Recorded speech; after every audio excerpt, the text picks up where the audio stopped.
அனைவருக்கும் வணக்கம். மற்றும் ஒரு பதிவில் உங்களை சந்திக்கிறதுல ரொம்ப மகிழ்ச்சி. இதுவரைக்கும் 1ஆம் வீடு, 2ஆம் வீடு, 3ஆம் வீடு, 4ஆம் வீட்டில் சனி பகவான் இருந்தாருன்னா என்ன பலன் அப்படிங்கிறத டாக்டர் கலா நமக்கு தொகுத்து வழங்கினாங்க. இந்த வார வீடியோவில் 5ஆம் வீட்டில் சனி இருந்தால் அதோட பலன் என்ன அப்படிங்கிறத விரிவாக பார்க்கலாம். வணக்கம் டாக்டர் கலா. வணக்கம். இன்னைக்கு நம்ம பார்க்க போறது 5ஆம் வீட்டுல சனி இருந்தா என்ன பலன்னு.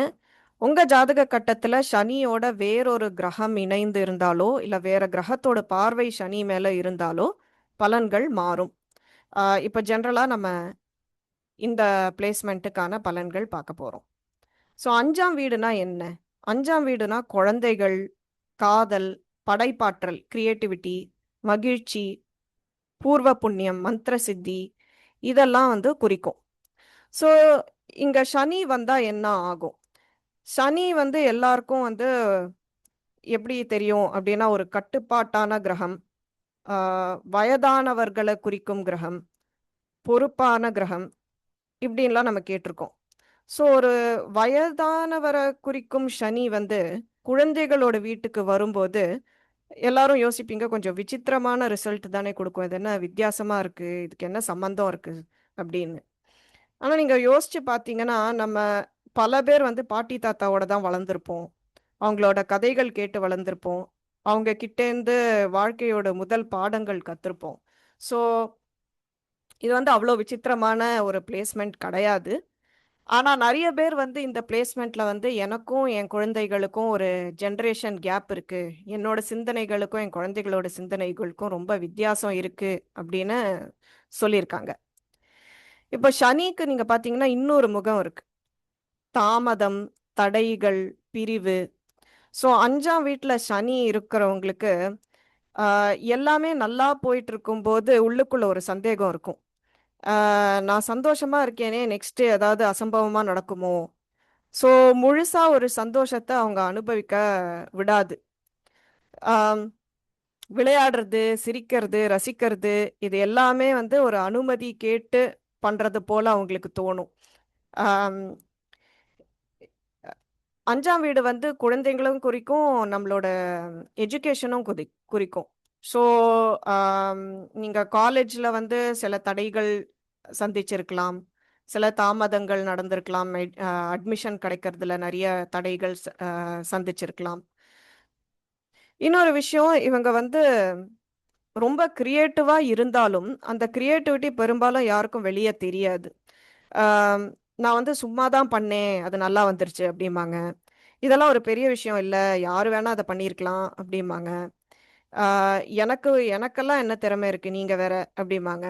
ஸோ இந்த மாதிரி தன்னையே குறைத்து எடை போடுறது, கான்ஃபிடன்ஸ் கம்மியா இருக்கிறது இவங்களுக்கு நீங்க பார்க்கலாம். ஸோ இவங்களோட எதிரி இவங்களே தான் அப்படின்னு சொல்லிக்கலாம். அவங்களோட டேலண்ட்டை அவங்க வெளிப்படுத்துறதுக்கு ரொம்ப ஐ மீன் வெளிப்படுத்தவே மாட்டாங்க. ஸோ இவங்க கத்துக்க வேண்டிய பாடம் பார்த்தீங்கன்னா, மகிழ்ச்சியை சம்பாதிக்க அவசியம் கிடையாது. உங்க உள்ள இருக்கிற குழந்தைய மீண்டும் விளையாட அனுமதி கொடுங்க. இதுதான் மிகப்பெரிய பாடம். ஏன்னா சந்தோஷமா இருக்கிறது ஒரு இது கிடையாது, தப்பு கிடையாது. அண்ட் உங்க கிரியேட்டிவிட்டி, திறமை இதெல்லாம் நீங்க மறைக்க தேவை கிடையாது. அதை வெளிப்படுத்த கத்துக்கோங்க. கொஞ்சம் கொஞ்சம் கொஞ்சமா அதை ட்ரை பண்ணி தான் வெளியில வரும். அந்த கான்ஃபிடென்ஸை நீங்க கொஞ்சம் கொஞ்சம் கொஞ்சமா பில்ட் பண்ண வேண்டியிருக்கும். அண்ட் ஒவ்வொரு முறையும் உங்களை உங்களை தடுக்கிற உங்களுக்குள்ள இருக்கும் ஒரு விமர்சகன், அவரோட குரலை அமைதிப்படுத்தையும் நீங்க ட்ரை பண்ணி கத்துக்கணும். ஸோ 5ஆம் வீட்டு சனி ஒரு பார்வைகளை பத்தி இப்ப பார்க்கலாம். 5ஆம் வீடு சனி 7ஆம் வீட்டை பார்க்கும். 7ஆம் வீட்டு ரிலேஷன்ஷிப்கான ஸ்தானம், களத்திர ஸ்தானம். ஸோ சில பேருக்கு ரொம்ப நீண்ட காலமா நீடிக்கும் காதலையோ ரிலேஷன்ஷிப்பையோ கொடுத்து மெச்சூரிட்டி இல்லாத பட்சத்துல அதை முறித்து விட்டுரும். ஸோ எதனால தான் சொல்லுவாங்க லேட்டா கல்யாணம் பண்றது நல்லது. பிகாஸ் அந்த லெவல் ஆஃப் மெச்சூரிட்டி ஒரு ஒரு ரிலேஷன்ஷிப்னா அது என்ன ஒரு பெரிய பொறுப்பு இதெல்லாம் புரிஞ்சிட்டு ஒரு ரிலேஷன்ஷிப்ல என்டர் ஆகிறது தான் நல்லது. ஏன்னா இல்லைன்னா சனி அதோட ஆம், பாடத்தை கற்றுக் கொடுத்துரும். ஸோ அந்த உறவுக்கான மெச்சூரிட்டி தேவை. நெக்ஸ்ட் பார்த்தீங்கன்னா 11ஆம் வீடை பார்க்கும். 11ஆம் வீடு வந்து என்ன குறிக்கும்னா லாபம், நண்பர்கள், ஆசைகள். ஸோ நண்பர்கள் கூட்டம் வந்து கம்மியா இருந்தாலும் நம்பிக்கையானவங்களா இருப்பாங்க. நண்பர்கள் விஷயத்துலயும் நிறைய பாடங்கள் வந்து சின்ன வயசுலயே சந்திச்சிருக்கலாம். எல்லாரையும் நம்பி ஏமாறக்கூடாது அப்படின்ற மாதிரி பாடங்கள். அண்ட் லாபம் வந்து இங்க நீங்க குரு மாதிரி லக்குல வந்து சடனா வந்து புயல் அடிச்சு நிறைய லாபங்கள் கிடைக்கும், இதெல்லாம் இதெல்லாம் வந்து நடக்காது. ஏன்னா சனி வந்து லக்ல எதுவுமே நடக்காது. எல்லாமே அதுக்கு ஒர்க் பண்ணி தான் நடக்கும். ஸோ growth-உம் வந்து ஸ்லோவா இருக்கும். ஆனா நிலையான growth-ஆ இருக்கும். ஏன்னா நீங்க அந்த போட்ட வேலைக்கு அதுக்கான பலன் நீங்க பார்ப்பீங்க. ஃபைனலா இது 2ஆம் வீடை பார்க்கும். 2ஆம் வீடு வந்து குடும்பம், பணம், சேமிப்பு இதெல்லாம் குறிக்கும். ஸோ 2ஆம் வீடை பார்க்கறதுனால குடும்பத்துல நிறைய பொறுப்பு, அஹ், தியாகங்கள் இதெல்லாம் வந்து நீங்க பார்க்கலாம். ஆம், சின்ன வயசுலயே வந்து ரொம்ப காசு விஷயத்துல ரொம்ப சிக்கனமா இருக்க கத்து கொடுக்கும். அண்ட் சேமிப்பும் கொஞ்சம் மொள்ளமா தான் சேரும். ஸோ இதெல்லாம் தான் வந்து 5ஆம் வீட்ல சனி இருக்கிற பலன்கள். நன்றி. ஆம், நன்றி கலா. ம்ஹும். இப்போ எனக்கு வந்து ரெண்டு இடத்துல தெளிவு தேவைப்படுது. ம். ஒன்று வந்து நீங்க ஆம், அஞ்சாம் வீட்டில் சனி பகவான் இருந்தாருன்னா அவர் எந்தெந்த வீட்டை பார்ப்பார் அப்படிங்கிறது தெளிவாக ரொம்ப தெளிவாக சொன்னீங்க. ம். ஆனால் இப்போ வந்து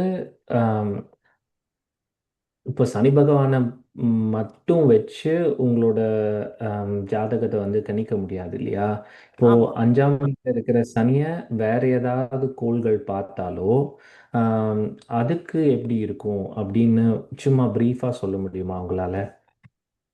ஆம், எல்லா கோள்களோட காம்பினேஷனையும் சொல்ல முடியாது. அது தனித்தனியா தான் நம்ம பண்ணி ஆகணும்.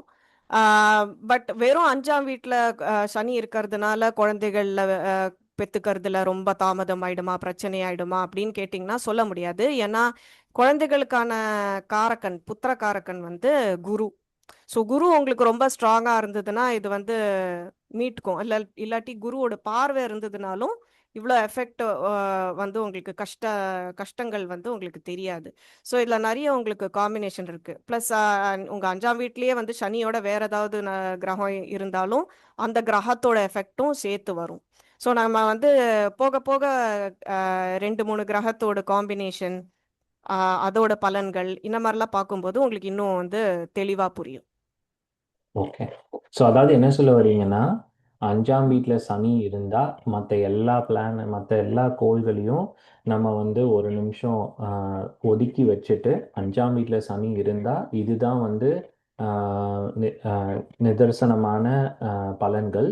ஆனால் இந்த பலன்கள் வந்து மற்ற கோள்கள் எப்படி இந்த சனியோட இன்ட்ராக்ட் பண்ணுது அப்படிங்கிறத வச்சு இந்த அஹ், அஸ்திவார பலன்கள்னு நான் அதை கூப்பிடுறேன். அந்த அஸ்திவார ம். பலன்கள் வந்து இன்னும் வந்து மாறும் இல்லையா? ஆமா. ஓகே. எந்த இப்போ ராசி, வந்து எந்த கோளோட சேர்ந்து இருக்கு, எல்லாமே. ஓகே. ஓகே. நன்றி. ரெண்டாவது வந்து இது வந்து ஆம், நான் ஜென்ரலாக கேட்குறேன், சனி பகவானை பொறுத்து மட்டும் கேட்கல. இப்போ வந்து அஞ்சாம் வீட்டில் சனி இருக்கார் அப்படிங்கிறப்ப ஏழாம் வீடு பத்தாம் வீடு ஐ மீன் 11ஆம் வீடு ரெண்டாம் வீடை பார்க்குறாங்க இல்லையா? ஆமா. ஸோ அப்படி பார்க்குறப்ப அந்த அஞ்சாம் வீட்டில் இருக்கிற சனி பகவானை வேற யாராவது பார்த்தா இவரோட டெஃபினட்டா. பார்வையில் டெஃபினட்டா பலன்கள் மாறும். அதே இப்ப நான் ஓகே. சொன்னேன் பாத்தீங்களா, இப்போ குரு பார்வை இருந்ததுன்னா, அதுவும் குரு உங்களுக்கு வந்து ஏதாவது யோகக்காரகனா இருந்துச்சுன்னா, டெஃபினட்டா வந்து உங்களுக்கு கொஞ்சம் ரிலீஃப் கிடைக்கும் ஓகே. நெகட்டிவ் ஸோ எஃபெக்ட்ல இருந்து. ம். ஸோ குரு பார்வை இருந்துச்சுன்னா அந்த அந்த கட்டத்துல இருக்கிற சனியோட தாக்கத்தோட சேர்த்து சனி பார்க்கக்கூடிய கட்டங்களோட தாக்கமும் மாறும்னு சொல்ல வரீங்க, கரெக்டா? இல்ல இல்ல இல்ல இல்ல. ஐ மீன் சனி பார்வை சனி பார்வை தான்.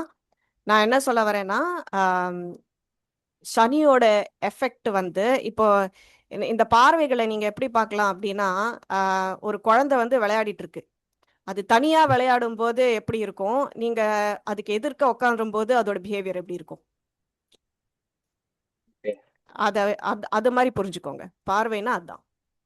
ஓகே. ஸோ ஸோ அதோட பார்வையில் பிஹேவியர் வந்து டிஃப்ரெண்டா இருக்கும். ஓகே, பார்வையில் எந்த மாற்றமும் இருக்காது. ம். ஆனால் 5ஆம் வீட்டில் இருக்கிற சனியை மற்ற கோள்கள் பார்த்தா அந்த நம்ம ஜென்ரலாக என்ன பலன் இருக்கும்னு நினைக்கிறோமோ அது வந்து பார்க்குற கோள்களை பொறுத்து அதோட சக்தியை பொறுத்து மாறும்னு சொல்ல வரீங்க, கரெக்டா? ஆமா ஆமா. Okay, thank you. அவ்வளோதான் எனக்கு கேள்வி வந்தது. இன்னும் ம். உங்களுக்கு ஏதாவது கேள்வி இருந்ததுன்னா கமெண்ட் பண்ணுங்க. ஆம், ஆம், இன்னும் அடுத்தடுத்த வீடியோவில் 6ஆம் வீடு 7ஆம் வீட்டில் சனி பகவான் இருந்தால் என்னென்ன பலன் இருக்குங்கிறத நம்ம விரிவாக பார்க்கலாம். எங்களோட இன்னைக்கு இணைந்ததுக்கு ரொம்ப நன்றி டாக்டர் கல்லா, மற்றும் நன்றி நேயர்களுக்கும் நன்றி. நன்றி.